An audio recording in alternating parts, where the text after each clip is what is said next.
بنت الفهم من الجمعة من 9 للنص الليل مع اسماعيل بنيسة.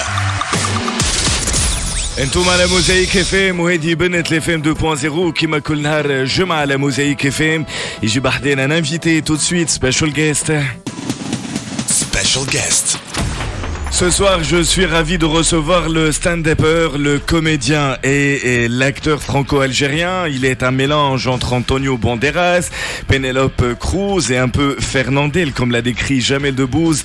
Il sort définitivement du lot, un beau gosse au look impeccable qui débite un flow de vanne à la minute assez impressionnant. Et le pire dans tout ça, c'est qu'elle fend mouche à chaque fois. Mesdames et messieurs, faites du bruit pour Monsieur Noir. Marhaba Mohamed.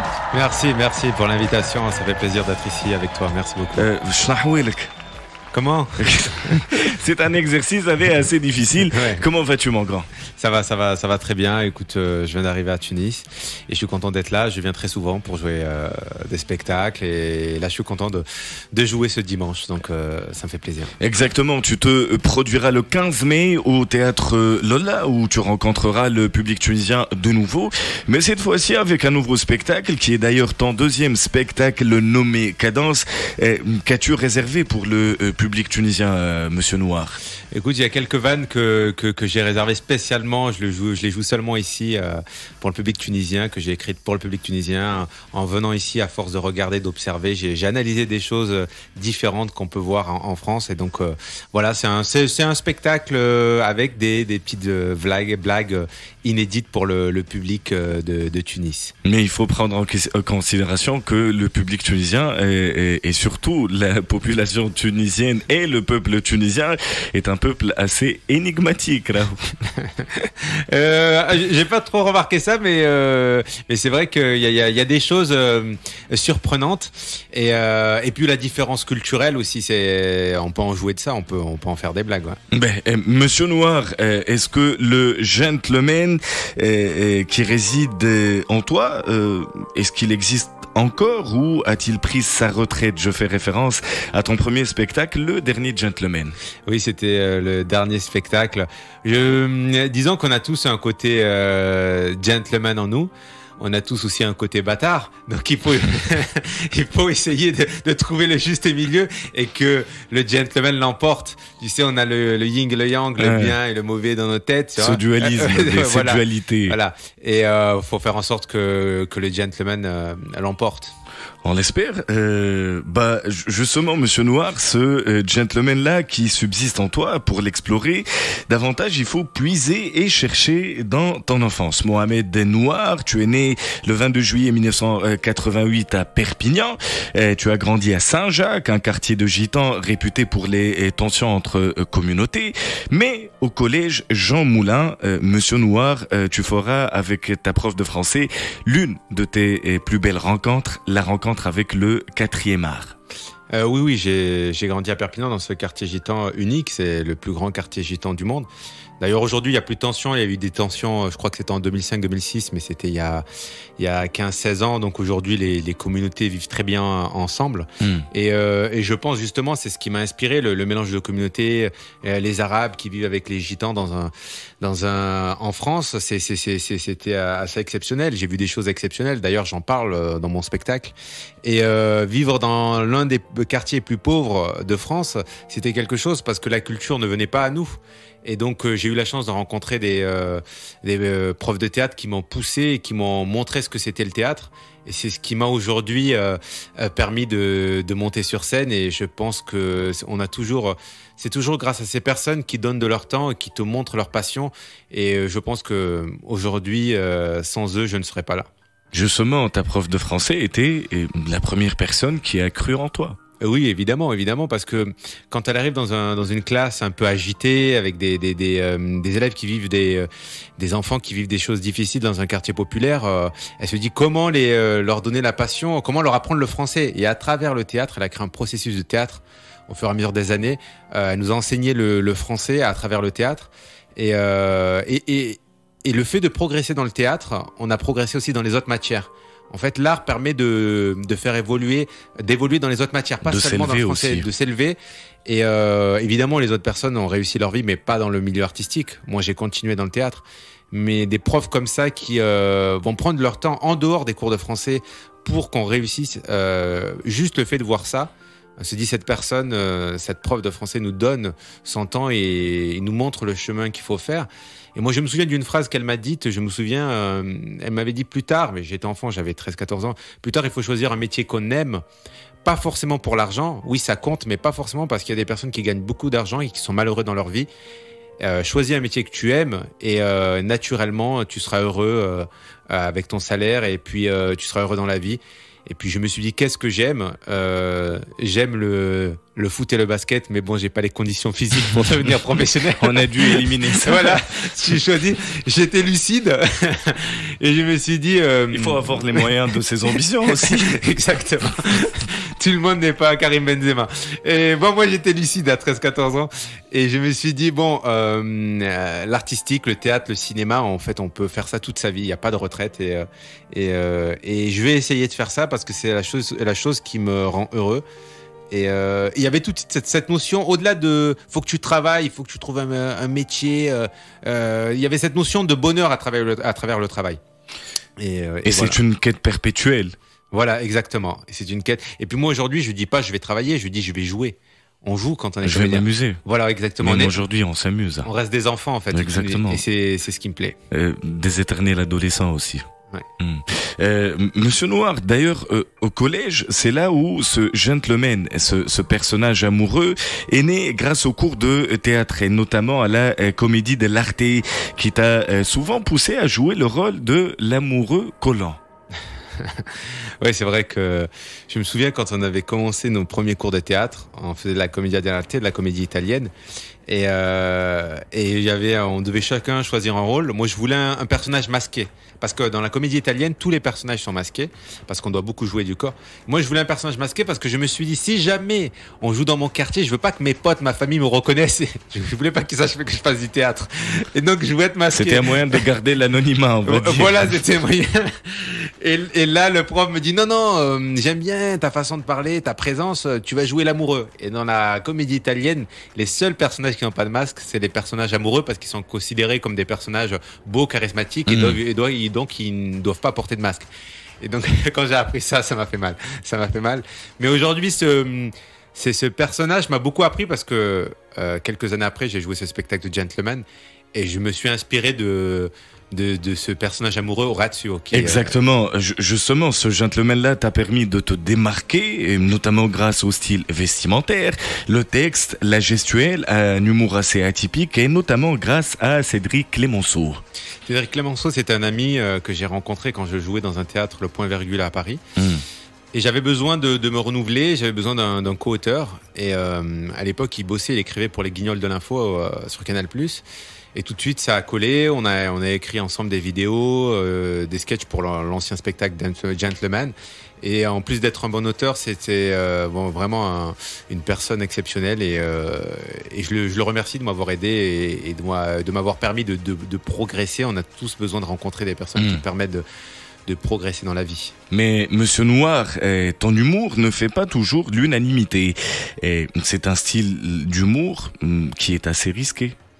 Oui, de toute façon, il faut comprendre un truc. Quand on fait de l'humour, on ne peut pas faire l'unanimité. On a tous un style différent. On a tous un public différent. Et donc moi, quand j'ai commencé, j'arrivais pas à comprendre pourquoi il y a des fois, je montais sur scène, ça faisait rire, et parfois non. Et je remettais tout sur moi-même. Évidemment, il faut se remettre en question, mais il faut comprendre que...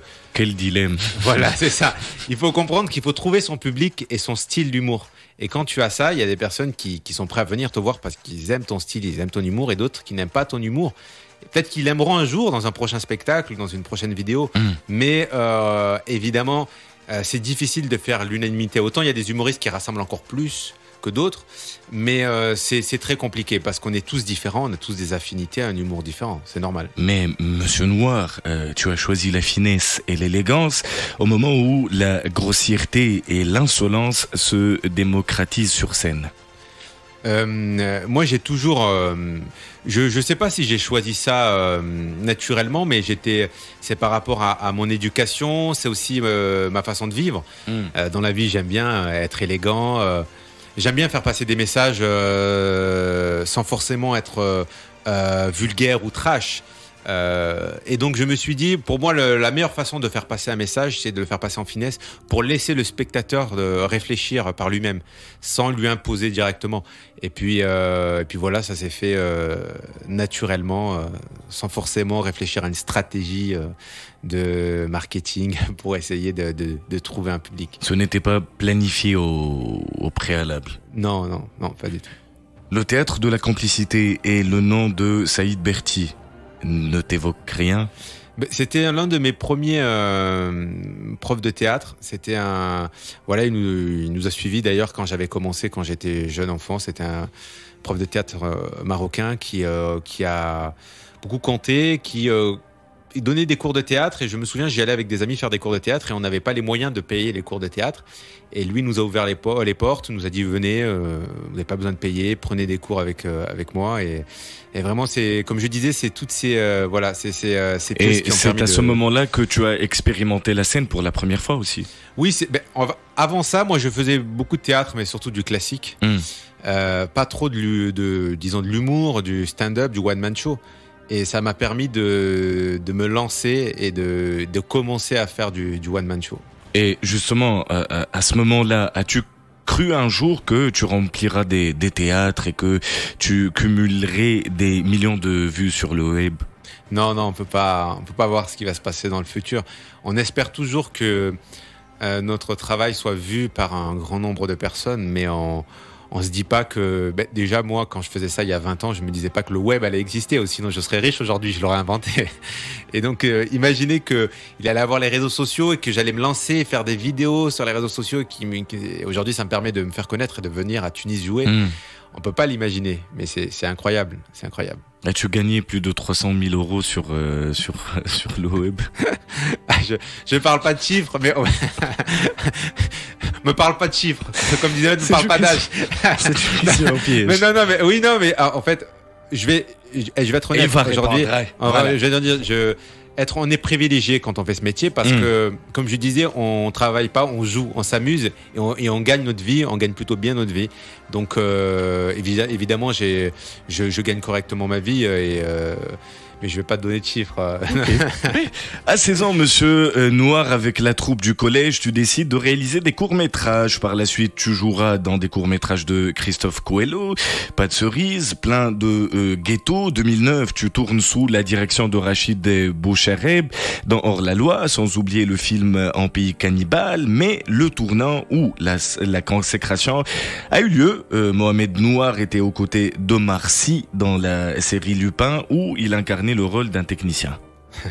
Oui, Lupin, c'était un rôle que j'ai eu, vraiment c'était par hasard. C'était un ami qui a passé un casting et il me dit ouais, j'ai parlé de toi à la directrice de casting, vas-y, passe le casting. Et je suis allé passer le casting, et puis il y avait un signe parce que ça parlait d'un voleur gentleman, et moi pendant ce temps j'étais en tournée avec mon spectacle Gentleman, et je me suis dit c'était la fin de ce spectacle. Ouais, voilà, c'était la fin de ce spectacle, et pour clôturer ce spectacle, quoi de mieux que finir dans la série Lupin qui a été numéro 1 dans le monde, donc c'est génial. La prochaine étape? La prochaine étape, j'aimerais bien finir avec écrire, réaliser ou jouer dans un film qui me tient à cœur, un film que j'écris, et pourquoi pas continuer dans le cinéma, parce que je fais beaucoup de one-man show, de théâtre, je fais beaucoup de vidéos. Si tu devais choisir entre le one-man show et le cinéma? C'est difficile parce que j'aime les deux. J'aime le contact, la chance dans le one-man show, on a ce contact direct, on ment pas au public, et j'adore ça. Et puis j'adore le cinéma parce qu'il y a une magie, on part d'une histoire, une idée qu'on a en tête, et c'est une idée comme ça qu'on a eue, et ensuite on en fait un film, et il y a des milliers de personnes qui en regardent. Moi, je fais l'expérience avec mes vidéos, c'est incroyable, et donc j'ai beaucoup expérimenté le stand-up, j'aime ça. Pas beaucoup le cinéma, et donc j'ai besoin de plus en faire pour décider lequel je vais choisir. Mohamed Noir, le bac en poche, tu décides de poursuivre des études d'art et de spectacle à Montpellier. Je présume que tes parents se sont opposés à ce choix. En fait, je vais te dire la vérité, quand je vais à Montpellier faire des études de théâtre, je dis pas à mes parents que je fais des études de théâtre. Ah, t'as menti? Non, ils pensaient que je faisais des études de médecine. Ouais. Et en fait, pendant longtemps, je disais, je sais pas, j'inventais, et je disais pas parce qu'ils vont jamais accepter que je fasse du théâtre. Donc si, je vais pas leur dire. Et d'ailleurs, pendant des années, je faisais du théâtre, j'allais en cachette au théâtre. Et j'ai attendu le moment où j'ai commencé à faire mes premières émissions de télé. Un amour interdit. Voilà. Parce que mes parents, ils se disaient, mais il faut un métier sérieux, tu vois, assis dans un bureau, en costume. Mais ils pensaient pas qu'on pouvait vivre de ce métier. C'était pas trop dans ma famille le fait de vivre du milieu artistique. Et donc je me suis dit, il faut les préparer, il faut attendre à un moment donné qu'il y ait une émission de télé, un article qui parle de moi, et puis l'introduire petit à petit. Mais faut pas les brusquer. Hein. Je me suis dit, si un jour il y a un accident dans un avion, on a besoin d'un médecin. Et mes parents commencent à dire, lève-toi, vas-y. Oui, mais j'ai pas trop révisé. Je vais faire rire le mec qui est en train de mourir. Donne-lui Doliprane et Smecta, peut-être ça peut le sauver. Les basiques. D'ailleurs, il pense toujours que je suis médecin. Hein. Mais Mohamed Nouar, par la suite, tu pars à Paris à la conquête d'un avenir meilleur et en essayant de te frayer un chemin parmi les grands noms de l'humour français, où s'enchaînent des années de galère, sans argent, hébergé chez des amis, tu as bossé dans un fast-food le matin et tu devais faire rire les gens le soir. Mais comment as-tu fait pour avancer et ne pas abandonner ? Tu sais, quand je faisais tout ça, ma carrière n'avançait pas. Et puis j'ai compris au bout d'un moment, j'ai rencontré une personne qui était une sorte de coach de vie qui me parlait beaucoup de la vie, m'a fait lire des livres sur la vie, de comment avancer. Et puis je comprenais que si aujourd'hui ma carrière n'avançait pas, c'est parce que j'avais trop de choses en tête. Et quand tu veux faire quelque chose, il faut te mettre à 100%. Il faut que ton cerveau se focalise. Et le problème, c'est que moi, je faisais du stand-up, mais à côté, le lendemain, j'allais à la fac. Après, j'allais travailler. Et donc, j'étais pas à 100%. Et quand j'ai compris qu'il fallait se mettre à 100% si on voulait vraiment avancer, quand j'ai lâché, du jour au lendemain, je me suis dit, j'arrête tout. J'arrête de travailler, j'arrête d'aller à la fac. J'avais plus d'argent pour payer mon loyer. Et je me dis, je me mets à fond dans le milieu artistique, dans le stand-up. Et en quelques semaines, j'ai commencé à vivre du métier alors que j'y arrivais pas depuis 3-4 ans. Et j'ai compris qu'en fait, le cerveau, à partir du moment où il est focalisé sur quelque chose à 100%, et t'as pas de plan B, pas de plan C, en fait, il trouve tous les moyens pour s'en sortir. Mais tu ne vivais pas avec cette crainte où, je ne sais pas, tout peut s'arrêter ou ça ne peut pas marcher? Évidemment, c'est un risque ce métier. Mais à partir du moment où tu crois en toi, tu trouveras toujours une solution. Le problème, c'est que moi, je faisais des études de théâtre. J'aurais pu faire d'autres études parce que je me disais, si je faisais des études de commerce, dans ma tête, il y aurait eu un plan B. S'il n'y a pas le théâtre, il y a ça. Exactement. Et je voulais pas de plan B parce que comme ça, mon cerveau trouve des solutions. Et ça passe sous sa casse. Et voilà, exactement. Et si tu ne prends pas de risque dans ce milieu artistique, ben, ça marche pas. Et je suis sûr que si tu as un minimum de talent et tu travailles et tu te mets à 100%, ça va marcher quoi qu'il arrive. Ça peut mettre du temps. Et j'ai expérimenté et j'ai vu la différence entre pendant 3-4 ans, je me dispersais et puis quand je me suis focalisé, je me suis dit tu vas bosser, tu vas faire du matin au soir, tout sera humour, stand-up. Et puis ça a marché, mais très vite on trouve ses capacités, je sais pas d'où elles viennent. Il y a cette énergie qui vient et puis et tout de suite il faut se mettre à 100% quand on aime quelque chose. On peut pas être à 70-80%. Et c'est comme ça que ça a marché. Mais la persévérance finit par payer. 2009, tu remportes le prix Les Tremplins de l'humour. Tu montes sur les planches du Point Virgule. Tu intègres Jamel Comedy Club. Tu deviens chroniqueur dans l'émission Les Affranchis sur France Inter, sans oublier l'expérience dans l'émission Plié en 4 sur France 4 et Café Picouli sur France 5. Et c'est le début d'une carrière prometteuse. Le public découvre un humoriste plus mature et un humour qui a été peaufiné au fil des années. Ouais, et justement, tout ce que tu m'as dit, tout ce que j'ai enchaîné, c'est à partir du moment où j'ai arrêté tous mes petits boulots, etc. Là, tout s'est enclenché. J'ai enchaîné Jamel Comedy Club, Point Virgule, France Inter. Et j'ai eu de la chance pendant une période, j'ai eu beaucoup de choses. Il faut comprendre que ça fait plus de 10 ans que je fais ça. Dans le milieu artistique, on a des moments, on a des sommets où tout arrive, et puis il y a des moments où ça se calme. Et c'est à ce moment-là que et quand ça se calme, c'est normal parce que ça va reprendre. Et pendant ce temps, tu dois écrire. Le calme avant la tempête. Avant la tempête, exactement. Et j'ai eu tout ça, j'ai eu la chance, ça m'a aidé. On a un ouragan avec nous ce soir. Exactement. Et donc ça m'a permis de me faire connaître. Mais il faut à chaque fois se renouveler quand t'es artiste. Et c'est comme ça qu'au bout d'un moment, je me suis dit, c'est l'arrivée des réseaux sociaux, et je me suis dit, il va falloir que tu fasses des vidéos, parce que j'avais fait la scène, j'aimais le Comedy Club, France Inter, mais j'avais plus ça au bout d'un moment. Et donc pour moi, c'était une expérience de tenter une nouvelle chose, et c'est comme ça que je me suis retrouvé à faire des vidéos sur Internet. Mais puisqu'on évoque l'internet et le web, il y a un moment fort aussi de ta carrière. Tes vidéos cumulaient des millions de vues. T'étais connu sur le web, mais connu sur scène. Ouais. Oui, c'est vrai que sur scène, j'avais fait beaucoup de scènes, Jamel Comedy Club, France Inter, beaucoup de scènes. Mais pendant une période, j'avais arrêté un petit peu la scène, et j'avais fait beaucoup de vidéos, mais les vidéos ont tellement fait de vues, j'avais fait 300-400 millions de vues, qu'il y a beaucoup de personnes qui m'ont découvert à travers les vidéos, mais qui ne savaient pas que j'ai commencé avec la scène. Ils me disaient même, tu devrais faire de la scène, alors que c'était mon métier principal, je faisais surtout de la scène. Et donc j'ai rencontré deux publics différents. Et petit à petit, ils commencent à se croiser. Et donc, c'est toujours génial de rencontrer un nouveau public, en fait, qui ne te connaissait pas. Et tout le temps, même aujourd'hui, peut-être qu'aujourd'hui, il y a une nouvelle personne qui va voir une de mes vidéos, et ça sera une nouvelle personne qui va me suivre. Et tous les jours, on rencontre un nouveau public, et on va chercher un nouveau public. Ouais. Mais par la suite, tu as trouvé la parfaite alchimie entre les deux univers. Le web est devenu un moyen de promouvoir ton spectacle. Mais réellement, Mohamed Noir, le web aujourd'hui est une lame à double tranchant. Il permet de promouvoir le spectacle, certes, mais il menace le spectacle vivant. C'est vrai. Ça peut le menacer, parce qu'il y a des personnes qui préfèrent regarder des vidéos plutôt que venir au spectacle. Mais je pense que ça ne le menace pas vraiment au fond, parce que le live, on ne peut pas remplacer le contact humain, le live.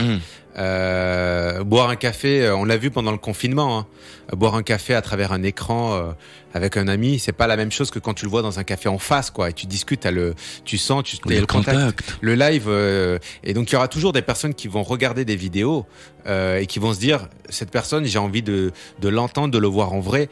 Et puis on aura toujours de nouveaux sketchs qu'on ne joue pas sur le web, qu'on fera spécialement en live, et seulement en live. Et je pense que ça devient complémentaire, pas concurrent, je pense pas. Monsieur Noir, une question qui me tourmente. Peut-on rire de tout ?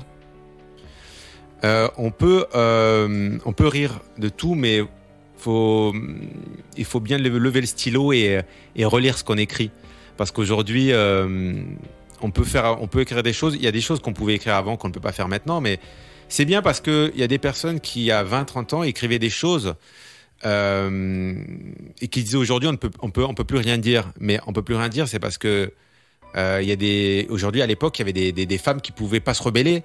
Il y avait des communautés qui ne se faisaient pas entendre. Et donc, on pouvait dire des choses qui pouvaient être sexistes, racistes à l'époque, qu'on ne peut plus dire aujourd'hui. Et donc, il y a des choses qu'on ne peut pas dire aujourd'hui, parce qu'aujourd'hui, il faut faire très attention à ce qu'on écrit. Et donc, justement, ça revient dans le lien de la finesse. Quand on écrit, on peut quasiment parler tout, à condition de mettre les bons mots, le bon axe, c'est un la bonne exercice approche. périlleux. Exactement, on est sur un fil et il faut pas tomber, et au fur et à mesure des années, ce fil devient de plus en plus fin, et donc c'est très délicat, évidemment. C'est très délicat aujourd'hui quand tu écris, parce que la moindre vanne, des fois déplacée, pas forcément déplacée, ça peut être une vanne sortie de son contexte. Des vannes sur scène sorties de son contexte. Si on n'a pas le contexte de la scène, l'histoire du spectacle, tu la sors de son contexte, tu la mets sur le web et tu dis, regardez ce qu'il a dit. Mais ces personnes-là ne savent pas que c'était dans une histoire que tu racontais, tu étais dans un personnage dans sur un scène. contexte. Voilà, exactement. Ça, je l'ai déjà vu. Ça peut se retourner contre toi, et puis le web peut s'emballer très très vite, et tu n'as même pas le temps de te défendre. Et c'est ça le problème aujourd'hui des réseaux sociaux. Et ça peut arriver à tout le monde. Mais Mohamed Noir, tu as utilisé l'humour pour dénoncer des fléaux à plusieurs reprises. Oui, bien sûr, bien sûr. au sein de la société. J'aime ça. Évidemment, je fais pas seulement de l'humour. J'évoque l'exemple de la vidéo. Je suis arabe, mais je ne subis pas les discriminations. Oui, c'est une vidéo un peu absurde où c'est un arabe qui est en France et qui passe un entretien d'embauche, cherche un logement, plein de situations basiques où les Maghrébins en France subissent des discriminations, mais lui, il a aucune discrimination. Ça fait rire les gens parce que c'est absurde. Et c'est ça qui est triste. Surréaliste. C'est surréaliste parce que logiquement, ça devrait être comme ça dans la vie. Et comme ce n'est pas comme ça devient absurde. Et quoi qu'il arrive, j'espère qu'il y aura plus. Les discriminations existent et on est obligé de les dénoncer. Moi, j'en ai subi, mais je vois mes amis subir des discriminations. Donc, quand on a l'humour et on peut faire passer un message engagé, ça peut faire changer les choses. Et donc justement, est-ce que les spectacles et en particulier l'humour ensemble doivent-ils véhiculer des messages? Pas forcément, on n'est pas obligé. Moi, il y a des sketchs, parfois je parle de vie quotidienne, de couple. Je ne fais pas forcément passer de message. C'est un humour, on va dire, un peu plus léger, où il y a des personnes qui regardent après le boulot, ils n'ont pas envie de se prendre la tête. Et puis il y a des moments où ça peut être intéressant de faire passer un message. Si tu arrives à cumuler rire et message, engagement, c'est génial. Parce qu'à travers l'humour aujourd'hui, c'est plus facile de faire passer un message à travers l'humour. Les gens retiennent plus facilement. Et donc, je l'ai vite compris parce que ça reste compliqué. Mais si aujourd'hui, on a l'occasion de faire passer un message tout en mettant des blagues, sans forcer les gens, à laisser les gens réfléchir par eux-mêmes, c'est génial et ça peut faire changer des choses dans notre société, ouais. Cadence, l'intitulé de ton deuxième spectacle. L'intitulé m'intrigue. Mais, écoute, l'intitulé c'est quelque chose, mais je peux pas trop en parler parce que j'en parle dans mon spectacle. Il faut suivre la cadence sur scène. Ah ben ça peut être ça peut être autre chose. Je laisse le mystère pour les personnes qui viendront voir mon spectacle. Bon, je vais un peu l'éclaircir. Monsieur Noir, tu nous plongeras avec humour et tendresse dans un spectacle intimiste et drôle, dans lequel on aura droit aussi à une rétrospective de ta vie, tes galères avec les femmes, ton identité, tes potes et quoi d'autre. C'est vrai que ce message est un peu plus personnel parce que contrairement à Gentleman, le dernier où je faisais une observation, je donnais des conseils comment devenir gentleman, celui-ci il est plus personnel. On a parlé de tous mes problèmes dans la vie, le quartier gitan, le fait mes galères à Paris, et puis même mes dates aussi, j'en parle, de dates bizarres que j'ai eu. Les fiascos. D'ailleurs, ouais, il y a un mec qui s'est fait passer pour moi sur Tinder. Je raconte ça et je pars de vraies histoires qui me sont arrivées et à partir de ces vraies histoires, j'essaie d'en faire des sketchs. Et ce qui est marrant, c'est qu'il y a beaucoup de choses vraies. Et après, évidemment, on scénarise tout ça. Il y a des personnes qui se disent c'est tellement absurde qu'ils se posent des questions après le spectacle. Est-ce que c'est vrai ou pas? Parce que c'est complètement fou. Et parfois, t'as même pas besoin d'imaginer. La vie est faite de choses incroyables. Ma vie, j'ai vécu des choses incroyables. Et parfois, t'as même pas besoin d'aller chercher la blague. T'as juste à raconter ce qui t'est arrivé et ça fait rire les gens, quoi. Et dans cette vie, as-tu connu des moments de bonheur autant que les moments de tristesse? Évidemment, des moments de bonheur, on en vit tous les jours. J'en vis là, à ce moment-là à la radio, je suis heureux en venant ici. Le seul problème, c'est que souvent, on retient plus facilement les moments de galère et de tristesse. C'est plus facile à mémoriser, mais j'ai des moments de bonheur, j'en vis tous les jours. Et à chaque fois, je me le rappelle. Souvent, on se rappelle pas ces moments de bonheur. Tu sais, quand tu vas boire un café, tu vois un ami, tu vas au théâtre. Donc, il faut se le rappeler, se dire, ah, ben, je suis quand même heureux, là. C'était cool ce qu'on a fait, c'était bien. Il faut se les rappeler parce que c'est plus facile de parler d'une galère que de parler des moments heureux qu'on vit tous les jours. Mais Mohamed Noir, vis-tu avec cette crainte que tout puisse disparaître? Oui, mais ça me fait pas du tout peur. Moi, je viens de tellement bas. Je viens d'un quartier arabo-gitan, le plus pauvre de France. Et c'est comme ça que disons que j'ai réussi à devenir comédien. Je me suis dit, de toute façon, je peux pas tomber plus bas. Donc tout ce que je vais faire dans la vie, ça va être une réussite pour moi. Et donc non, ça me fait pas peur. Au contraire, ça me motive. Si tu as un conseil à donner aux jeunes qui sont talentueux et rêvent de poursuivre le même chemin que Mohamed Nouar. Moi, je leur dis, si c'est votre rêve, si vraiment vous voulez faire ça, allez-y à 100%. N'écoutez pas ce qu'on vous dit. C'est vrai que parfois, on a tendance à écouter, ça peut être la famille, les amis qui disent non, moi je l'ai vécu, c'est pas un métier, c'est pas fait pour toi. Il faut s'écouter soi-même.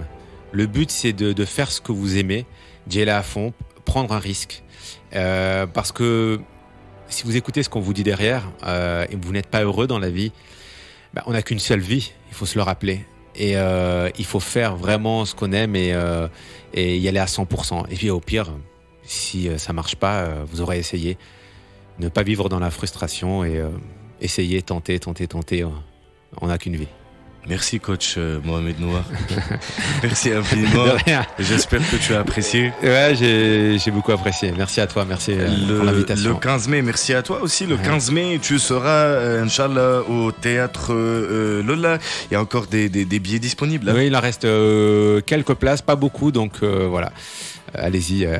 Sur teskerti.tn le 15 mai, Natiou comme rendez-vous, Inch'Allah, ça sera vers 21h, n'est-ce pas? C'est ça, exactement. 21h, Inch'Allah, في تياترو لولا نهار 15 ماي 2022 مع محمد نوار. Merci infiniment. Encore une fois, احنا مازال معكم. Merci à toi. حتى النصف الليل. هذه بنت FM 2.0 راجعين. بنت FM